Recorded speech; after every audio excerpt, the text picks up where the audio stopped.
नमस्कार, मैं Vikram Gupta, having experience of 25 years in finance and investment and certified F&O analyst by the NISM. Thank you so much for giving me this much of response, and I will always try to my best to make you understand about the option trading. Option trading आपको समझाना ज़रूरी इसलिए है कि इसमें हम कितने सारे कंपोनेंट हैं और इसमें कितने सारे वेरिएबल्स हैं जिसके कारण आपका प्रीमियम अफेक्टेड होता है। तो मैं बीच में से एक टॉपिक को लेके बहुत बेसिक से ना समझा के, क्योंकि आप एक प्लेटफॉर्म पे काम कर रहे हैं ऑलरेडी और बहुत सारे जो वर्ड्स हैं उससे मैंने आपको फेमिलियर पिछले उसमें वीडियो में करा भी दिया है, तो इसलिए आप ऑलरेडी फेमिलियर भी हैं। लेकिन क्या होता है ना कि जब हम एक स्क्रीन में घुस जाते हैं ना तो हम बहुत सारी चीज़ों को इग्नोर कर देते हैं, बहुत सारे प्रेशर में आ जाते हैं, हमारी साइकोलॉजी डिस्टर्ब हो जाती है और हमारी एक्सपेक्टेशंस इतनी हाई हो जाती है कि हम कहीं ना कहीं गलतियों पे गलतियां करते जाते हैं। ये बहुत नॉर्मल फिनोमेना है ह्यूमन नेचर का, और हमारा human behaviour is surrounded with a lot of emotions, right? Because like as I always tell you कि बायर साइड में 95% लोग लॉस में हैं। 2 लाख करोड़ रुपए का नुकसान हो चुका है। कहीं ना कहीं बहुत देर से गवर्नमेंट जागी और उसने कवर अप करने की कोशिश करी। जो सबसे ज़्यादा वोलेटाइल था बैंक निफ्टी, उसको मंथली में कन्वर्ट किया। दूसरा, निफ्टी का लॉट साइज 50 से 75 कर दिया। लेकिन क्या होता है ना कि जब हम इस थ्योरी पे जाते हैं, इस मैकेनिज़्म पे जाते हैं ना, तो इससे कोई बहुत बड़ा फ़र्क नहीं पड़ता है। थोड़े बहुत लोग ज़रूर, छोटे छोटे से लोग कट जाते हैं, लेकिन ये जो आपका एक लालच है वो कभी नहीं ख़त्म होता। आप पहले 4 लॉट लेते थे, अब आप एक ही लॉट लेंगे, लेकिन आप रिस्क वही खेलेंगे जो पहले खेलते थे एज ए बायर। तो छोटी छोटी चीज़ें, इसको समझना बहुत इंपॉर्टेंट है आपके लिए। मैंने हर अपने वीडियो में कोशिश करी है कि मैं मतलब आपको एक जटिलता से भी समझाने की कोशिश करूं, एक सरलता से भी समझाने की कोशिश करूं, आपको कहीं ना कहीं जो है कॉशियस करूं कि देखिए इस तरीके की चीज़ें इसमें होती हैं। आज हम जो सबसे बड़ी चीज़ें ऑप्शन ट्रेडिंग में, बायर में जो हम सबसे बड़ी चीज़ पढ़ने वाले हैं वो है हमारी थीटा। अब थीटा क्या होता है, इन शॉर्ट हम समझ लें। थीटा जो है आपका टाइम डिके है, राइट। अगर किसी की थीटा की वैल्यू 20 आ रही है तो मतलब ये हो गया कि वो 20 रुपये ओवर द नाइट उसका प्रीमियम कम हो जाएगा, राइट। तो कई बार लोग स्प्रेड बनाते हैं, ठीक है, और अलग अलग इक्वेशन बना के करते हैं, वो ये भूल जाते हैं over the night theta call का या पुट का डिफरेंट होगा। मतलब ये कॉल का है तो हो सकता है पुट का 12 रुपये हो, डिपेंड करता है ट्रेंड पे। तो इसका अगर ये वैल्यू है तो ये वैल्यू ओवर द नाइट कम होने वाली है, राइट। और सीधे सीधे आपका जो 75 का लॉट है, अगर आप उसमें 12 की वैल्यू लगा देंगे तो सीधे सीधे आपका वैल्यू कम कितने से हो जाएगी वो आप खुद देख सकते हैं, 900 रुपये से। तो बेसिक चीज़ समझने की इसके अंदर ये है कि ये रिस्क आप ले क्यों रहे हैं, राइट। ये रिस्क आपका लेने का रीज़न क्या है। तो ये रिस्क लेने का रीज़न है सिर्फ और सिर्फ एक बायर का लालच, कम कैपिटल में ज़्यादा प्रॉफिट करने का। क्यों? क्योंकि जो प्रीमियम आप पे कर रहे हो, राइट, ये मैक्सिमम लॉस है आपका, ठीक है, ये आपको पता है, इससे ऊपर आप जाओगे नहीं, राइट।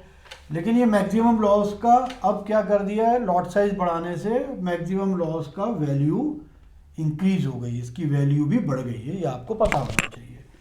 तो इसलिए आपको ये मालूम है कि मेरे को जो भी जाएगा वो उससे ज़्यादा नहीं जाएगा। हमारा ही पूछना है, क्योंकि आप लोग 90% बायर जो है वो लॉस करता है, तो मेरा एक ही सवाल है कि भाई जो भी पैसा आप लगा रहे हो मैक्सिमम लॉस की लगा रहे हो, आप उसको खोने के लिए क्यों लगा रहे हो, राइट। आप आ जाओ थोड़ी पढ़ाई लिखाई पे। तो हमने अभी बात शुरू की थी थीटा से। थीटा के बारे में मैंने आपको समझाया था कि थीटा की वैल्यू मान के चलिए ये आ रही है, ठीक है। एक ब्लैक शोल मॉडल होता है, राइट, वो आप लोग चाहो तो ज़रूदा में भी है, आप लोग उसको इजीली इस कैलकुलेटर को यूज़ कर सकते हो, ठीक है। ब्लैक शोल मॉडल में आप चले जाइएगा, उसमें स्ट्राइक प्राइस आप भरिएगा, ठीक है, कि किस स्ट्राइक प्राइस का आप जो है कॉल उठाने वाले हैं। स्पॉट प्राइस भरिएगा आप। स्पॉट प्राइस वो होती है जो उस समय पे इंडेक्स चल रहा है, आप स्पॉट प्राइस भरिएगा। उसके बाद आप जो रेट ऑफ इंटरेस्ट है, ठीक है ना, रेट ऑफ इंटरेस्ट में जो है आप 10% कीजिएगा। उसमें बाय डिफ़ॉल्ट कई जगह 7% आता है, आप उसको कंसीडर 10% भी कीजिएगा, ठीक है। अब इस पे आपका जो है एक्सपायरी और मांगता है तो वो भी डाल दीजिएगा, ठीक है। अब आप एक्सपायरी ये सब डालने के बाद ब्लैक शोल मॉडल जो बेसिक चीज़ आपको देता है, जो आपको कैलकुलेटर में समझ में आ जाएगी, उसका जो सबसे बड़ा पर्पज़ है, सबसे बड़ा सबके लिए हेल्पफुल साबित इसलिए होता है कि वो क्या करता है कि जो वॉलेटिलिटी है उसको कंसीडर कर लेता है। वो कंसीडर जो हमारे आपके लिए करना थोड़ा पॉसिबल नहीं है, इतना समझना। जब हमारे पास रेडीमेड चीज़ दी हुई है, ब्लैक शोल मॉडल कैलकुलेटर दिया हुआ है, आप सीधे उस पर जाइए, ये वैल्यूज़ पुटअप कीजिए जो मैंने बताई है, और आप सीधे वॉलेटिलिटी को कंसीडर करके एक वैल्यू निकाल के वो आपको दे देगा कि आपका एक्चुअली थीटा लगने कितना क्या वाला है, ठीक है। अब उसमें मान के चलो आपका थीटा की वैल्यू आती है 20 रुपये कॉल में, ठीक है, और आपकी 12 रुपये पुट में। अब क्योंकि आप बायर हैं दोनों के, है ना, तो आप कोई भी स्प्रेड बना रहे हैं, ठीक है, तो आपको ये पता है कि मैं कल जाऊंगा तो मेरा सीधे सीधे 32 रुपये का नुकसान हो जाएगा, ठीक है। अब मैंने एक लॉट यहाँ लिया था, एक लॉट यहाँ लिया था, लॉट का साइज आपको पता ही है 75 का है, ये भी 75 का है, ठीक है। तो मैंने अगर दोनों में लॉस कर लिया तो मैंने लॉस कितने का किया, इतने का, ठीक है। तो मतलब 150 रुपये का लॉस किया मैंने, तो मतलब 150 का ये लॉट था मेरे पास, दोनों को मिला के मैंने देखा 32 रुपये लॉस किए हैं, तो मैंने यहाँ 32 का मल्टीप्लाई कर दिया, ठीक है। 1 2 3 3 0 से 3 3 से 15। सुबह जब आप आए, ठीक है, तो आपके पोर्टफोलियो में आपको ये लॉस में दिखा, ठीक है, कि 1800 रुपये का आप लॉस करके बैठे हुए हैं। क्लियर है? तो ये जो आप करते हैं, जो भी ट्रेडिंग आप करते हैं, आप ये मान के चलते हैं कि आप ट्रेडर हैं, आप स्पेकुलेटर हैं, आप ट्रेडर नहीं हैं, ठीक है। तो मेरे पिछले वीडियो में आप देखेंगे तो मैंने बहुत सारी बातें इसलिए ऐसी बताई है कि जिससे आपको ये समझ में आ जाए कि कितने सारे वेरिएबल्स हैं जो उस पर वर्क करते हैं, और उन वेरिएबल्स के लिए मैंने आपको ये ब्लैक शोल मॉडल भी बता दिया। आप जाइए इससे कैलकुलेटर में जाइए, और कैलकुलेटर से आप जो है ईजीली इसका अपना जो है डेल्टा निकाल सकते हैं, ठीक है।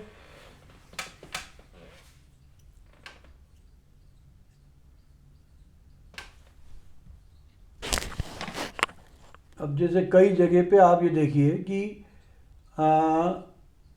डिफरेंट पोजीशन आ जाती है, तो एनीवे तो आप ये देख लीजिए कि आपका पर डे जो है वो लॉस क्या होने वाला है, आप कैलकुलेटर में जाके आराम से निकाल सकते हैं, उसकी वैल्यू आप पुट कर सकते हैं। अब मान के चलिए आपके पास थीटा की वैल्यू आ गई, ठीक है। अभी मैं आपको डेल्टा नहीं बताया मैंने, डेल्टा एक्चुअली वो भी आप समझ लीजिए शॉर्ट में, डेल्टा क्या होता है, ठीक है। डेल्टा होता है change in premium divided by change in underline assets, ठीक है। अंडरलाइन एसेट्स क्या होता है, अगर आप इंडेक्स ले रहे हैं तो इंडेक्स की जो वैल्यू चल रही है उसमें जो डिफरेंस आ रहा है कि वो ये वैल्यू मान के चलिए कि 10 पॉइंट से बढ़ गई, ठीक है। तो प्रीमियम में क्या चेंज आया कि प्रीमियम हो सकता है 2 रुपये से बढ़ जाए, ठीक है। तो आपको चेंज इन अंडरलाइन कितना वो चेंज हो रहा है और क्या उसका प्रीमियम उसके साथ चेंज हो रहा है, ये एक इंटरवल ऑफ टाइम पे आपको ये वैल्यूज दोनों जगह, दोनों वैल्यू एक साथ निकाल के कांस्टेंट फिगर मान के ये दोनों वैल्यू निकालनी पड़ेगी। तो आप जैसे ही दोनों वैल्यू निकालेंगे तो आपको यहाँ पे मान के चलिए 0.60 या 62 या समथिंग कुछ आ जाएगा। ये होती है कि जब ये 1 पॉइंट बढ़ेगा तो ये 0.60 बढ़ेगा। क्या? प्रीमियम। ये क्या है? इंडेक्स है। ठीक है, तो ये चीज़ें आपको डेल्टा में क्लियर हो गया कि भाई डेल्टा वो पॉइंट आपको दे रहा है कि आप अगर एक्सपेक्ट कर रहे हो कि मार्केट किसी ट्रेंड में है और उस ट्रेंड में मार्केट इतना मूव करेगा, ठीक है ना, इतना मूव अगर मार्केट करेगा तो बेसिकली वो टोटल अगर मार्केट इंडेक्स इतना मूव करेगा तो वो हमारे प्रीमियम को कितना सपोर्ट करेगा। ठीक, लेकिन मैं बार बार एम्फेसाइज किस पे कर रहा हूँ? टाइम डिके को, क्योंकि दूसरा जो वेरिएबल है वो टाइम डिके भी है, राइट। और टाइम डिके एक मैकेनिज्म है जो ऑटोमेटिकली लगता रहता है आपके प्रीमियम पे, लेकिन वॉलेटिलिटी का रीज़न क्या होता है? वॉलेटिलिटी का रीज़न होता है बायर और सेलर। जब बल्क बाइंग होती है, बल्क सेलिंग होती है ना, या फिर कोई सौदे कटते हैं एक साथ, या मशीन ट्रेडिंग होती है, ऐसे में जो वो वॉलेटिलिटी है वो हाई लो हो जाती है। और ऐसे में वो थीटा भी जो ऑटोमेटिक कैलकुलेट करता है वो कहीं ना कहीं इतना ज़्यादा उसकी वैल्यू बढ़ जाती है कि वो 15 रुपये टूट जाता है। तो हमें ये मान के चलना चाहिए कि ये सब चीज़ें संभव हैं इस मार्केट के अंदर, क्योंकि ये मार्केट को कोई मैनुअल मैन बेस्ड ऑपरेशन नहीं हो रहा है, ये सिस्टम बेस्ड ऑपरेशन हो रहा है, जो कि हम जब लाइव रहते हैं तब भी हम बहुत सारी चीज़ें ऐसी देखते हैं कि जो शॉर्ट रिकवरी में जो कि किसी भी फॉर्मूले को जस्टिफाइड नहीं करती, कि शॉर्ट रिकवरी आई तो एक ने मशीन ट्रेडिंग डाल दी, उसने उसके पास मान के चलो कि 50,000 लॉट थे, राइट, वो उसने ले रखे थे, मशीन ट्रेडिंग में एकदम टिगर लग गया। टिगर लगने के बाद उस लॉट की जो रिकवरी होनी थी, मान के चलिए सेलर था, उसकी रिकवरी होनी थी, तो क्या हुआ कि जो प्रीमियम करंट में चल रहा था इसका, ठीक है, इसका प्रीमियम करंट में मान के चलिए चल रहा था 30 रुपीज़ फॉर एग्जाम्पल, कोई भी स्ट्राइक प्राइस का फॉर एग्जाम्पल। जब ये मशीन ट्रेडिंग लगी इसमें, राइट, जब मशीन का टिगर किया इसके अंदर, तो इसको 50,000 रिकवर करने थे, तो यहाँ किसी के 1,000 डले थे, किसी के 2,000 डले थे, किसी के 500 डले थे, किसी के 100 डले थे, किसी के 2 डले थे, किसी के 5 डले थे। ऐसे जो लॉट डले हुए थे, अगर ये इनका टोटल हम करें, राइट, तो 50,000 उसको चाहिए थे। 50,000 को टिगर उसका किसी पर्टिकुलर प्रीमियम के रेट पे आया और इसने as a market, right, as a market price उसने उसको ले लिया। ठीक है, तो इस लाइन में जितने लोग खड़े थे तो वो 30 रुपये का भी माल आ गया, 40 का भी आ गया, 50 का भी आ गया, 60 का आ गया, 110 तक का आ गया, 150 तक का आ गया, राइट। ऐसे चीज़ें मार्केट में जो स्क्रीन पे काम करते हैं उन्होंने ये चीज़ें देखी हैं और इसको कहीं ना कहीं उन्होंने एक चार्ट से और डेटा से, जो मैंने पिछले आपको वीडियो में बताया कि किस तरीके से वॉल्यूम और volatility change in open interest work करता है, उसके हिसाब से उसने गैस करा था और उसने ये सट्टा खेला और वो इसमें कहीं बीच में कहीं बाहर हो गया, राइट। ट्रेडिंग ये है एक्चुअली कि जहाँ पे इस तरीके की चीज़ें होने की संभावना बनती है और अगर आपकी किस्मत अच्छी होती है तो वो उस तरीके की चीज़ें आपके सामने हो जाती हैं और आप उससे कहीं ना कहीं प्रॉफिट कमाते हैं। लेकिन सिर्फ 5% लोग ही प्रॉफिट कमाते हैं, राइट। ये बहुत बड़ी चीज़ है, ठीक है, इतना आसान नहीं है इसमें प्रॉफिट कमाना। अब मैं आपको यहाँ जो बताने वाला था वो था थीटा था, टाइम डिके की बात मैंने आपसे कही, राइट। इसमें मैं एक आपको इंट्रिंसिक वैल्यू और एक्सट्रिंसिक वैल्यू बता चुका हूँ, फिर मैं दोबारा आपको बता देता हूँ कि अगर आपका कोई स्ट्राइक प्राइस है और यहाँ पे जो एक्चुअल प्राइस है उसमें जो आप प्रीमियम पे कर रहे हैं वो प्रीमियम, अगर आप मान के चलिए कि स्ट्राइक प्राइस, ठीक है, अब आप जो प्रीमियम पे कर रहे हैं यहाँ पे, ठीक है, अब स्पॉट प्राइस जो है, ठीक है, स्पॉट प्राइस कौन सा होगा जिसमें इंडेक्स चल रहा है जब आप सौदा कर रहे हैं उस समय पे, वो अगर इसके स्ट्राइक प्राइस के अंदर है, राइट, तो आपकी इंट्रिंसिक वैल्यू निकलेगी, ठीक है। अगर नहीं है, एट द मनी है, ये हो जाता है इन द मनी। मैंने आपको पिछली बार इसलिए समझाया वो टर्मोलॉजी की ताकि अपन डायरेक्ट समझ लें, ये एट द मनी हो गया और आउट ऑफ द मनी हो गया। अगर हमने इसके स्ट्राइक प्राइस से और ऊपर के ले लिए और उस पर प्रीमियम पे किया है तो ऑब्वियसली इसके अंदर इंट्रिंसिक वैल्यू 0 होती है, ठीक है। लेकिन इसके अंदर जो टाइम वैल्यू है, राइट, वो बहुत हाई होती है। आप जो पे करते हो वो किसका पे करते हो उस प्रीमियम में? टाइम का। तो मैंने इसका फॉर्मूला क्या लिखा आपके सामने कि मैं जो मान के चल रहा हूँ कि जो प्रीमियम आप पे कर रहे हो उसके अंदर इंट्रिंसिक वैल्यू अगर इन द मनी है तो, अदरवाइज इंट्रिंसिक वैल्यू 0, और जो भी आप पे कर रहे हो वो आप एक टाइम का पेमेंट कर रहे हो, राइट। तो जब आप जिस चीज़ का पेमेंट कर रहे हो, ठीक है, उसके अंदर और भी कंपोनेंट आते हैं, कैरिंग कॉस्ट मतलब इंटरेस्ट कॉस्ट वगैरह सब हम कंसिडर करते हैं। तो मैंने इसलिए आपको ब्लैक शॉर्ट मॉडल बताया कि आप उसके अंदर ये निकाल सकते हैं कि थीटा आपका किस रेट से घट रहा है, राइट। तो जब दूसरे दिन आप खोलते हो तो थीटा में दो इफेक्ट लग जाते हैं जब आप खोलते हो। तो एक तो ये टाइम डिके लग जाता है, दूसरा सबसे बड़ी बात है दूसरा कि जब वो दोनों तरफ से गिर जाता है 5-5 रुपये तो 10 रुपये का फर्क आ जाता है। तो दूसरा क्या होता है कि दूसरा ये कि खुला कहाँ पे मार्केट दूसरे दिन, राइट, उसका ट्रेंड क्या खुला। अगर डाउन ट्रेंड खुला है तो आप समझ सकते हैं कि वॉलिटिलिटी की वजह से और डाउन ट्रेंड में जितना उसको इंट्रिंसिक वैल्यू उसकी प्रीमियम को जितना गिराना है एज पर द क्या नाम है आपका स्पॉट प्राइस, वो उतना और गिरा देगा, उस पर थीटा भी लग जाएगा। तो आपको लगेगा यार ये क्या हुआ, राइट। तो इसलिए ये बहुत संभल के करने की चीज़ें हैं, आपको समझनी चाहिए ये चीज़ें कि ये आप जिस प्लेटफॉर्म पे बैठे हो हंसी खेल नहीं है। आप इस पर अननेसेसरी अपना पैसा बिगैर पढ़े लिखे बिगैर समझदारी के मत लगाइए। तो प्रीमियम जो मैं पे कर रहा हूँ उसमें मैं सिर्फ टाइम वैल्यू ही दे रहा हूँ एट द मनी और आउट ऑफ द मनी में। अब मैं टाइम वैल्यू को अगर नहीं समझूं, ठीक है, तो फिर कैसे काम चलेगा।